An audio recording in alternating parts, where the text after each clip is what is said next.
Atenção! Começa agora uma teleaula de Física do ensino médio. Você vai assistir a teleaula de número 35. Bons estudos!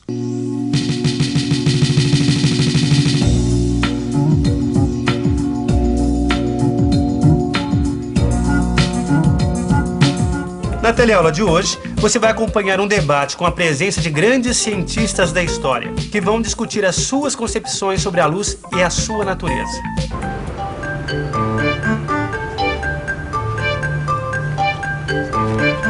Rosinha, eu tava doida pra te encontrar. Eu vi uma coisa muito legal nesse fim de semana. Nossa, que entusiasmo, Maristela. O que foi que você viu? Olha só, lembra daquele meu amigo Ernesto? Então ele fez uma peça de teatro. Não, era um texto super criativo que tentava descrever a natureza da luz. Nossa, então me conta, porque essa semana eu vou ter um provão justamente sobre ondas e ótica. Escuta, como é que é a peça? Olha só, era a história de um entrevistador que tinha uma nave que podia caminhar através do tempo. Olha só, deste modo, ele pôde reunir vários cientistas num grande debate. Então imagina, grandes homens que morreram há muito tempo atrás, em séculos diferentes, reunidos no mesmo palco. Não, o Ernesto, meu amigo, fez o papel do entrevistador, foi o maior sucesso na escola. Tá bom, então me conta, mas me conta desde o comecinho. Tá bom, olha só, o primeiro entrevistado foi nada mais, nada menos do que Galileu. Uau! Meus amigos, vamos iniciar nesse instante um debate verdadeiramente histórico. E o objetivo dele é procurar entender o que é a luz. Para isso, nós vamos contar com a colaboração de cientistas eminentes de várias épocas que se defrontaram com esse difícil problema. Em primeiro lugar, vamos procurar discutir qual é a velocidade da luz. E em seguida passar para a discussão da natureza da luz e esperamos que essa discussão possa realmente nos trazer a luz. Primeiramente, vamos ouvir o senhor Galileu Galilei, esse genial pioneiro da física e da astronomia modernas, que nasceu na Itália em 1564. Senhor Galileu, o que o senhor tem a nos dizer sobre a velocidade da luz? Antes de tudo, eu queria agradecer o convite para participar do debate. E devo dizer também que eu não fui o primeiro a se preocupar com o assunto. E outros que estão aqui, que vieram em séculos posteriores, poderão dar uma resposta mais positiva do que eu. Mas o que eu fiz foi o seguinte: subi ao topo de um morro durante uma noite e pedi para que meu assistente subisse em outro morro distante. Nós dois tínhamos lanternas. Bem, eu já estava preocupado com a velocidade da luz e sabia que ela era mais rápida que o som, pois numa tempestade, primeiro vemos o raio, para só depois ouvirmos o trovão. No início, as duas lanternas estavam cobertas. Primeiro, eu descobria a minha e iniciava a contagem do tempo. Quando meu assistente via a luz da minha lanterna, descobria a dele. Logo que visse a luz, marcava o tempo gasto. Foi aí então que eu descobri que a velocidade da luz era infinita, ou muito grande, pois ela voltava num espaço de tempo quase nulo. Muito grande. Volta num espaço de tempo quase nulo. Percebo que o senhor Newton está um tanto agitado. Acho que ele gostaria de fazer algum comentário. Com a palavra, então, o senhor Isaac Newton, o gênio científico inglês do século XVII. É um grande prazer poder conversar com o grande pioneiro Galileu Galilei. Mas minha primeira pergunta é simples. Como é que o senhor media o tempo? Meu caríssimo Newton, na minha época, os relógios ainda não eram bem desenvolvidos. Mas nós precisávamos de alguma coisa que medisse os intervalos de tempo iguais. Foi aí que eu decidi usar as batidas do meu coração. E ele bateu apenas uma vez, entre a ida e a volta da luz. Agora eu queria propor uma outra questão. Pelos meus cálculos, a velocidade da luz no ar é finita. É muito grande, como o senhor mesmo disse, mas é finita. E eu estou convencido de que a velocidade da luz num meio mais denso, como a água, por exemplo, é maior ainda. A mesma coisa acontece com o som. O som em metais é mais veloz do que no ar. É desse modo que podemos explicar a refração. As partículas da água atraem as da luz que estão numa direção, fazendo com que a direção mude. Quanto mais denso o meio, mais a luz vai se desviar. O que é que o senhor pensa disso? É mesmo incrível a ideia dessa peça, você não acha? Não, eu também estava assistindo. Bom, quando o Newton fez essa pergunta, foi a maior agitação. Todo mundo queria falar ao mesmo tempo. O próprio Galileu resolveu ceder a vez para outros cientistas. E aí, um matemático francês chamado Pierre de Fermat, também do século XVII, pegou a vez e discordou do Newton. Ele tinha uma teoria interessante para descrever como a luz vai de um ponto a outro. Ele usa o princípio do caminho mínimo. Bom, para exemplificar melhor o que seria isso, ele deu um exemplo bem simples. Imagine um pássaro que esteja sobre um muro numa posição A. Ele quer ir até o chão e voar em seguida para um ponto B, numa árvore. Qual é a trajetória mais curta entre esses dois pontos? Ora, dentre todas as trajetórias que a gente pode escolher, a mais curta vai ser sempre aquela em que os ângulos alfa e beta são iguais. Exatamente como você já viu no caso da reflexão. Para a refração vai acontecer o mesmo, ou seja, a luz anda sempre pelos caminhos mais curtos. Por isso, na opinião de Fermat, nos meios densos, a velocidade da luz vai ser menor que no ar. Aí começou uma grande confusão, todo mundo queria falar ao mesmo tempo, Rosinha. Aí o Ernesto, quer dizer, o entrevistador, teve que colocar ordem na casa.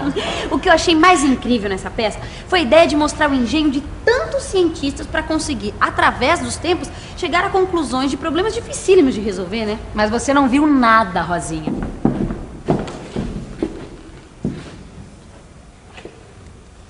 E vamos passar agora para um novo ponto da discussão, e é um ponto realmente polêmico. O que é a luz? Qual é a sua natureza? O senhor gostaria de iniciar, Sr. Newton? Perfeitamente. Para mim, a luz é constituída por pequenas partículas que são emitidas pelos corpos. Essas partículas têm tamanhos e formas diferentes. Sei que alguns cientistas, como Huygens, acreditam que a luz seja não uma partícula, mas uma vibração. É um fenômeno ondulatório, algo assim como o som. Mas a esses cientistas eu perguntaria o seguinte: se a luz é uma onda, por que ela anda sempre em linha reta e não contorna obstáculos? Ora, meus senhores, as ondas do mar contornam obstáculos, não é verdade? Sim, sim. E a mesma coisa não ocorre com as ondas sonoras. Podemos ouvir o que uma pessoa fala mesmo se entre ela e nós houver um obstáculo. Isso é porque, no caso do som, existe a difração. E, ao que tudo indica, não temos difração no caso da luz. Uau, o Newton foi categórico mesmo, hein? Foi? Eu não saberia como sair dessa. Mas lá só tinha gênio, não é, Rosinha? Olha, foram levantadas várias questões contra Newton. A principal foi do Young. Olha, ele defendeu a posição do Huygens que o próprio Newton havia citado e disse que podia mostrar a difração da luz. Ué, como? Mais ou menos desse modo. Olha só, observa aqui, ó, Rosinha. A luz do laser é um feixe bem fininho que forma uma pequena mancha no anteparo. Tá vendo? Observe agora, me empresta um fio de cabelo teu aqui. Ai, caiu aqui, ó. Aqui. Observe agora, olha. A luz contorna o fio do cabelo e forma uma série de manchas que não apareciam antes. A luz foi desviada pelo fio de cabelo. Ela sofreu uma difração. Ué, mas e agora? Como será que a luz chegará até nós? Chegará em bolas, quer dizer, em partículas, ou será que ela vem em ondas? É uma perguntinha difícil de responder. Parecia naquele ponto que a discussão estava pendendo mais para o lado do Young. Mas Newton, ainda que soubesse que sua teoria não resolvia essa questão, não estava contente com a ideia de que a luz é uma onda. Contra esse argumento, colocou a seguinte questão: como é que essa teoria explica o fato de que a luz atravessa certos cristais, chegando até haver uma extinção da intensidade luminosa? Então Young explicou que a sua teoria diferenciava da teoria de Huygens, segundo a qual a luz vibra na mesma direção em que caminha, exatamente como faz o som, como mostra este esquema. Mas acontece que a teoria que Young desenvolveu juntamente com seu amigo físico francês Augustin Fresnel dizia que a luz vibra numa direção perpendicular à que caminha. Com isso, Young explicava o comportamento da luz nos cristais. Desse modo, a teoria corpuscular, ou seja, que a luz é constituída de partículas emitidas pelos corpos, formulada por Newton, estava perdendo terreno. Ainda mais quando o físico escocês que viveu no século passado, James Clerk Maxwell, deu seu depoimento. Estudando as ondas eletromagnéticas, ele descobriu que a velocidade delas era igual à velocidade da luz e concluiu que a luz é uma onda eletromagnética, como as ondas do rádio. E como essas ondas também vibram perpendicularmente à direção em que se propagam. Ele teve que fechar com Young, mas quando parecia que a opinião de que a luz é uma onda era uma verdade absoluta, surgiu o gênio da relatividade. Viaja no espaço. Acaba de chegar para o nosso debate o físico Albert Einstein, famoso pela sua teoria da relatividade. Gostaria de me desculpar pelo atraso, mas não pude resistir ao chegar a esse futuro à tentação de ver os progressos produzidos do meu tempo para cá. Acabei vendo parte do debate pela televisão e gostaria de dar o meu depoimento. Bem, era conhecido o fato de que quando a luz incide sobre determinados metais, ela é capaz de arrancar elétrons dos mesmos.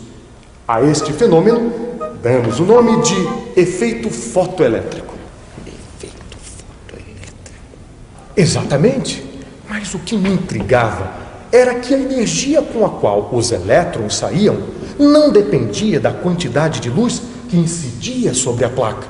Por exemplo, uma luz vermelha muito forte poderia não conseguir arrancar os elétrons, enquanto que uma luz violeta de baixa intensidade conseguia.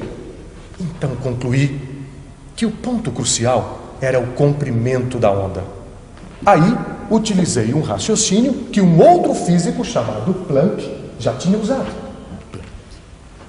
Esse raciocínio dizia respeito ao fato da energia aparecer em quantidades que são sempre um múltiplo de uma certa quantidade muito pequena. Poderíamos dizer pacotinhos de energia. Então usei esse raciocínio para o efeito fotoelétrico e resolvi o problema. Descobri que a energia luminosa vem sempre em pequenas porções, em pequenos pacotes que são chamados de quantum de energia. E quem carrega essa energia é uma partícula. E essa partícula nós chamamos de fóton.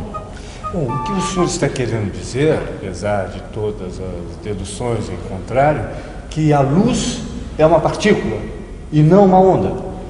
A conclusão a que cheguei é que a luz possui uma dupla natureza. Ora ela se comporta como partícula, ora como onda. Partícula e onda. Eis o que é a luz.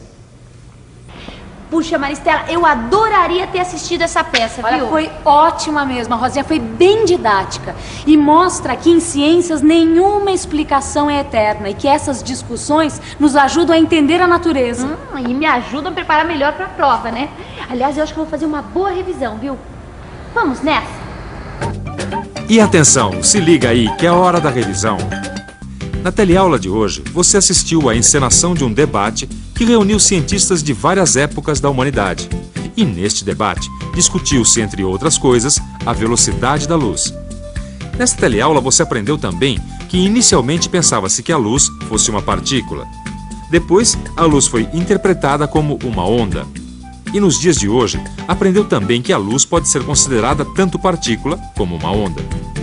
Finalmente constatou que, em ciências, as ideias são mutáveis e não existem certezas eternas.